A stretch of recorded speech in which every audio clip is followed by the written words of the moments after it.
Hi guys, welcome to TechTeam channel. Hope you are doing well. In this video I'm gonna be showing you how to change name of your Gmail account.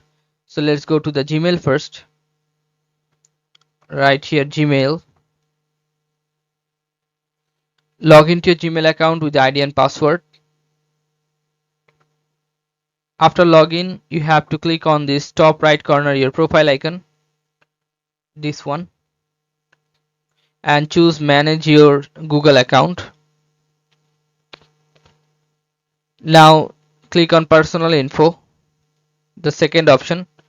Then scroll down and you'll find here name. Click on this name, and here you can change your name. Click on pencil icon